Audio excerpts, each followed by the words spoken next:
Il nous fait chier à lire tout le temps. Qui c'est que c'est quoi son... Ils commencent par apprendre à lire, comme ils savent pas s'arrêter les cracks, ils apprennent à écrire et voilà. La pente fatale.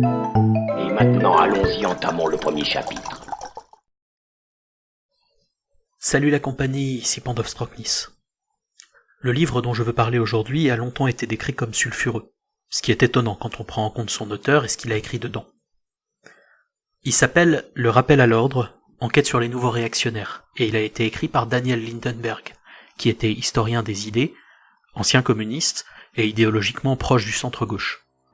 Je précise son affiliation politique parce que Lindenberg, depuis la parution de ce livre, a souvent été traité d'extrémiste, ce qui est assez étonnant. Mais cette chronique ne s'intéresse pas tellement à sa personne, donc parlons plutôt de son bouquin. Le rappel à l'ordre trouve sa genèse en 2002, le 21 avril précisément, après l'arrivée au second tour de l'élection présidentielle de Jean-Marie Le Pen. Alors que beaucoup d'analystes ont vu un événement cataclysmique dans cette élection, dont l'explication principale devait être le caractère populaire du leader frontiste, qui aurait séduit les anciens milieux communistes, c'est la thèse qu'on défendait à l'époque du gaucho-lepénisme, Lindenberg se demande quant à lui si, en observant les milieux intellectuels avant cet événement, il n'est pas possible de voir une part cachée du débat. Une diffusion par le haut des idées réactionnaires. Mais ce n'est pas pour autant une victoire de la droite qui se démarque dans les pages de l'ouvrage, et bien plutôt l'errement d'un groupe d'intellectuels, plutôt issus de la gauche, en rupture avec le marxisme, et qui se tournent dans les années 80 vers Alexis de Tocqueville pour sa crainte des foules, puis ensuite vers Carl Schmitt pour son amour du pouvoir fort. Cela les conduit à développer une position iconoclaste et réactionnaire qui fait écho à celle des néoconservateurs américains. Ces nouveaux réactionnaires mènent, selon Lindenberg, une attaque contre la démocratie libérale sous couvert de plusieurs procès. Leurs ennemis mortels s'appellent culture de masse, liberté des mœurs, intellectuelle et surtout universitaire, droit de l'hommisme, cosmopolitisme, islam, égalité, et la mère de toutes les batailles pour la première génération d'entre eux, mai 68. Mais contrairement à ce qu'on pourrait croire, ce dernier procès en particulier n'est pas celui d'une pseudo-dissidence gauchisante, mais seulement le rejet de la partie gauchisante et l'ancrage absolu dans la pseudo-dissidence. En effet, là où les conservateurs et les réactionnaires à l'ancienne étaient engoncés dans un style pompeux et ancien, les nouveaux réacs de Lindenberg ont su réactiver la vieille tradition des années 30 pour le goût de la provocation, qu'ils avaient eux-mêmes apprise dans leurs années au sein de la contre-culture. C'est ainsi autour de la rhétorique de la levée des tabous que se dégagent leurs axes principaux. C'est que le style, ça compte dans la pensée néo-réac. Il faut de l'ironie, de la flamboyance, des bons mots, même si Lindenberg refuse de réduire tout à ça. C'est pourquoi ces nouveaux réacs ne sortent pas tant du monde de l'université que de ceux de la littérature et du débat médiatique, de plus en plus du journalisme, ce que le sociologue Raymond Boudon appelle le deuxième marché intellectuel. Il s'agira ici des romanciers, des journalistes essayistes, que des philosophes politiques estampillés. En réalité, les intellectuels français n'ont jamais beaucoup aimé la démocratie. Ils lui ont régulièrement préféré d'autres idéaux régulateurs. L'autorité, la révolution, l'art pour l'art. Le procès de l'égalité démocratique, de la tyrannie du nombre, est une constante dans leur histoire. C'est sur ce point qu'on trouve à mon avis le point faible principal du livre, plutôt que dans sa soi-disant passion de faiseur de liste de malpensants. Ce serait faux, comme je l'ai dit plus tôt, de voir dans Lindenberg un gauchiste échevelé ou un néo-marxiste.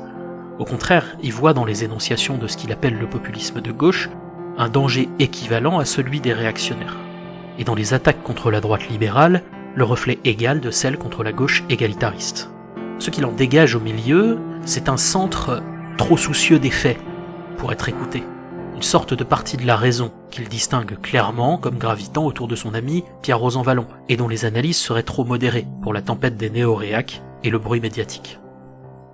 Mon opinion personnelle est que l'auteur tombe ici dans le sophisme du juste milieu, et de fait, nous avons vu la proximité qu'un tel centre pouvait aisément développer avec la galaxie néo-réactionnaire.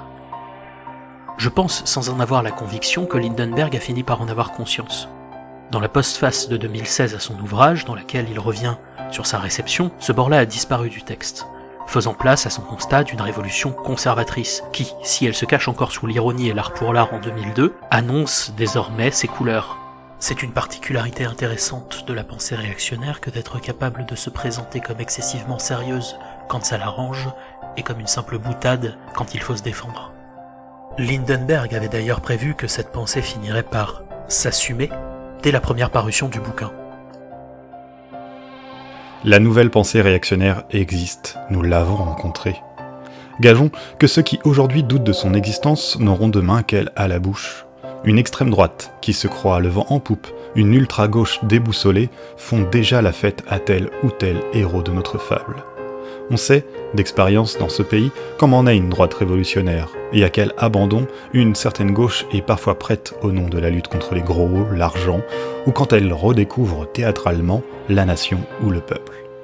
Actuellement, c'est le vent d'Amérique qui est porteur de réaction, avec la droite religieuse au pouvoir et l'idée renouvelée d'un destin manifeste qui ne recule pas devant la réduction des libertés publiques et la stigmatisation des pauvres. Il est enfin impossible de parler du rappel à l'ordre sans parler de la campagne médiatique qui a suivi sa parution. Lindenberg a été extrêmement mal reçu par les médias, vilipendé, traité de faiseur de listes, de calomniateur, de policier de la pensée et de quoi d'autre encore. C'est d'ailleurs la raison pour laquelle je ne cite pas un seul nom dans cette chronique.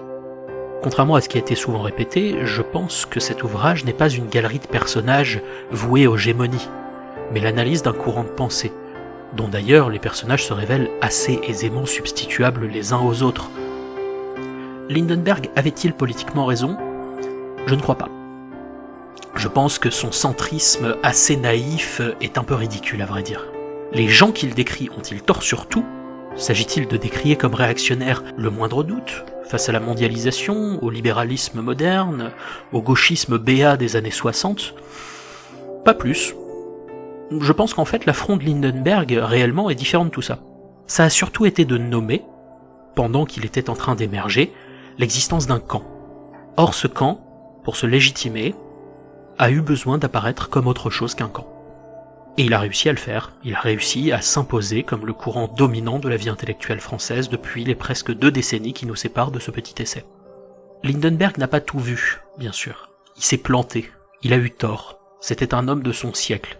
Il croyait au libéralisme un peu béat. Mais il a vu quelque chose. Et ça rend son texte intéressant. Ça s'appelle Le rappel à l'ordre, enquête sur les nouveaux réactionnaires, ça coûte 11,80€, ça fait pile 100 pages qui se lisent très vite, et c'est disponible chez Seuil. Moi je remercie Karim de Politicon d'avoir prêté sa voix à Daniel Lindenberg, et je vous dis à la prochaine.